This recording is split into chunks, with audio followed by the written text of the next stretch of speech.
నమస్కారం గురుగారు. శ్రీమాత్రే నమః. శ్రీ గురుభ్యో నమః. గురుగారు ఇప్పుడు చాలా మంది ఇళ్లలో చూసుకున్నట్లయితే ఆర్థిక సమస్యలంటూ ఉంటూ ఉంటాయి. అది పెళ్ళికి అనుకోవచ్చు, ఏదైనా ఒక కార్యక్రమానికి అప్పు చేయాల్సి ఉంటుంది. ఈ అప్పులు తీర్చలేక కొంతమంది చాలా నష్టపోయిన వాళ్ళుంటారు. ఇలాంటి సమస్యలతో బాధపడుతున్న వాళ్ళు చాలా మంది ఉన్నారండి. మరి అప్పుల సమస్య తీరాలంటే అసలు ఏం చేయాలంటారు? ముఖ్యంగా ప్రపంచం మొత్తం అప్పులోనే ఉంది. అది. ఏ దేశమైనా అప్పుల్లోనే ఉంటుంది గ్యారంటీ ప్రపంచ బ్యాంక్‌కి. అవునా? అవును. అట్లానే అప్పు అనేటువంటిది అవసరమైనప్పుడు చేసేది మాత్రమే అప్పు నాన్న. హ్మ్. ఎంజాయ్‌మెంట్ చేయడానికి చేసేటువంటి అప్పు అయితే అది ఇప్పుడు మనం చెప్పే ఏ పరిహారం కాదు కదా! సాక్షాత్ కుజగ్రహం దిగొచ్చి కిందకొచ్చి కూర్చున్నా సరే వాడు అప్పు తీరదు. అది అధర్మమే అది. ధర్మపరమైనటువంటి హ్మ్. అప్పులైతే కావుగా. కా ఒక కూతురు పెళ్లి చేస్తున్నాడు. ఇల్లు కొనుక్కుంటున్నాడు. ఒక స్థలం కొనుక్కుంటున్నాడు. వీళ్ళందరికంటే ప్రపంచంలో చాలా అప్పు అవసరమైనటువంటి ఒక వ్యక్తి ఉంటాడు. అతను లేకపోతే మనం లేము. మనం తినే తిండి లేదు. రైతు. హ్మ్. నిజంగా ధర్మపరమైనటువంటి అప్పులు వాళ్ళవే. అవును. పొలాలు తాకట్లు పెడతాడు. ఇంట్లో భార్య బంగారం తాకట్టు పెడతాడు. పంట వేయడానికి. పంట పండొచ్చు, పండకపోవచ్చు. హ్మ్. అది గ్యారంటీ లేదు. అదంతా భగవంతుడి దయ మీదనే ఆధారపడి ఉంటుంది. అవును.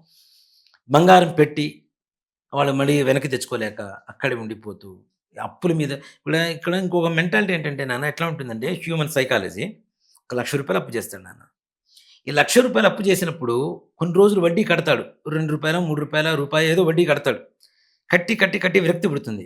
ఒక సంవత్సరం పాటు కట్టిన తర్వాత 12, 3 36,000 36,000 నేను వడ్డీనే కట్టాను ₹1,00,000కి. హ్మ్.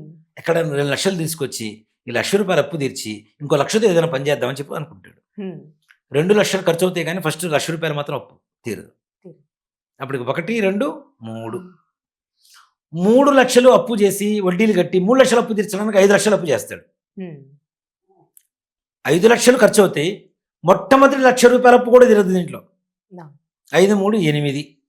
8 తీరటానికి 10, 10 తీరడానికి 12, అలా 12 తీరడానికి చేసి 15, చేసి 15 తీరడానికి 20. అప్పు కొండలాగా పెరిగిపోతుంటుంది తప్పితే తరిగిపోయేటువంటి పరిస్థితి ఏ రోజు కనపడదు. అవును. అంటే అప్పుతో ఉండడం భయమే. కొంతమంది ఉంటారు నిర్లజ్జ, నిస్సిగ్గు. అప్పు చేస్తాడు. వాడు షర్టు కాలర్ ఎగరేసుకుంటూ మరీ తిరుగుతుంటాడు. అవును. ఎవరన్నా అడిగితే ఇస్తాం భయ్ ఎక్కడికి పోతాం? హ్మ్. నేను నీ పైసలు తీసుకొని దేశం మీద పోతామా? భలే చెప్తారసలు. ఎంత నిజంగా చెప్తానన్నా అప్పు చేసేటప్పుడు భయం ఉండాలి, భక్తి ఉండాలి నాన్న. అవును. అప్పిచ్చిన వాడి పట్ల భయం ఉండాలి, భక్తి ఉండాలి. లేకపోతే అప్పు తీర్చలేం హ్మ్. గ్యారంటీగా. ఇస్తాం భయ్ తర్వాత ఇస్తాను, ఇష్టం వచ్చినప్పుడు ఇస్తాను అంటే తీసుకునేటప్పుడు ఎంత వినమ్రంగా ఉంటారు అంటే ప్లీజ్ అన్న, ప్లీజ్ అన్న. దీంట్లో రకరకాల ఉంటారు నాన్న. చాలామందిని చూస్తుంటాను. అన్న ఒక్క ₹1,00,000 ఈ ఎల్లుండి ఇస్తా. హ్మ్. ఎల్లుండి. నాన్న అడ్జస్ట్ అవ్వటంలో ఒక 2 రోజులు ఆగిరా అని చెప్తాం. హ్మ్. 2 రోజులంటే ఎల్లుండేగా. అవును. ఎల్లుండొచ్చి మళ్ళీ ₹1,00,000 అడుగుతాడు. ఆ! మరి నీకు ఎల్లుండికి ₹1,00,000 రావాలి గదా! నువ్వు నన్ను అప్పు అడగకూడదు కదా! అవును. సో, దీన్ని బట్టి ఏంటి వాడు ఎప్పటికి అప్పు తీర్చడు అనేది మాత్రం కన్ఫర్మ్. అర్థమైపోయింది. దాంట్లో అనుమానమేం లేదు. వాడు అవసరానికి అయితే అడగట్లేదు. హ్మ్. ఏదో తప్పుడు పని చేయడానికా, ఎంజాయ్ చేయడానికా అడుగుతున్నాడు అంతే.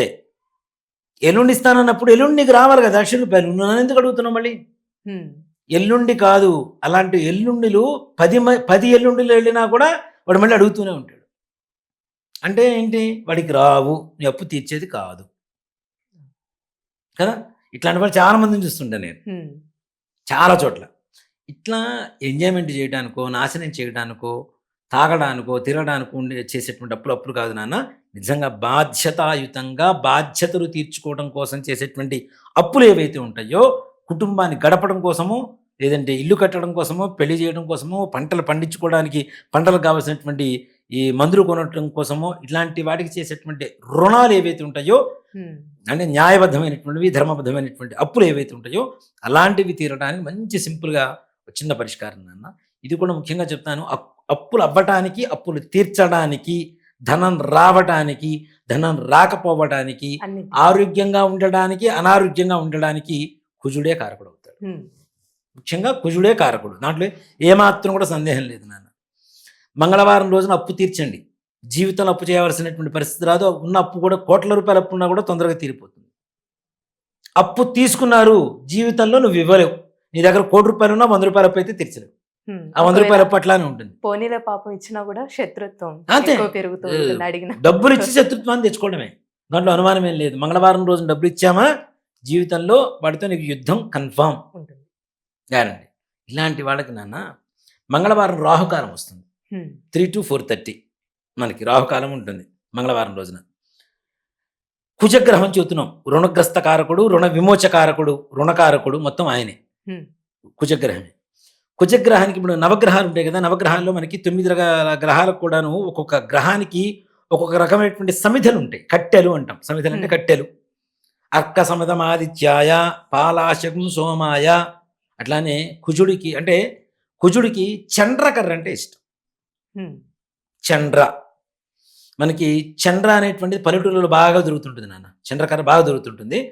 ముఖ్యంగా చండ్రను కాలిస్తే ఎలా ఉంటుందంటే ఎర్రటి నిప్పులు ఉంటాయి ఆ కట్టెని కాలిస్తే. అది అంటుకోదు, పొరపాటున అంటుకుందే వదలదు చివరి వరకు.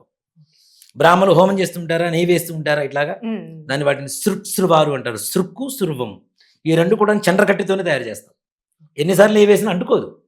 వన్స్ అంటుకుందా మొత్తం చివరి వరకు కాలాల్సిందే.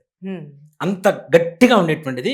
అందులో కుజుడికి ఇష్టమైనటువంటిది దాని వర్ణం కూడాను బ్రౌనిష్ రెడ్డిష్ రెండు కలిసి ఉంటాయి.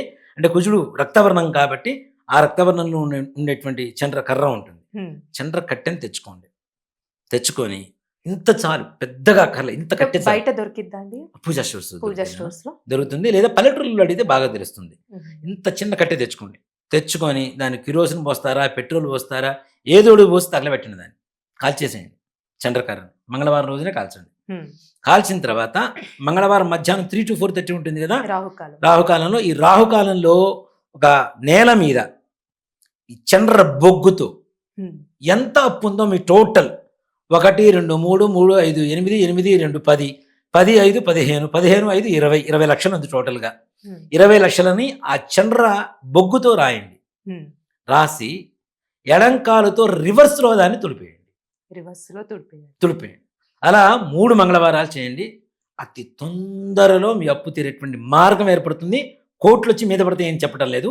మార్గం తీర్చాలి అన్న లక్ష్యం, ఆలోచన నీలో ఉంటే మార్గం తప్పనిసరిగా కనబడుతుంది. దీని ద్వారా చాలా మంచిగా జరుగుతుంది. చాలా చక్కగా తెలియసే గురుగారు, ధన్యవాదాలు. శ్రీమాత్రే నమః. శ్రీ గురుభ్యో నమః.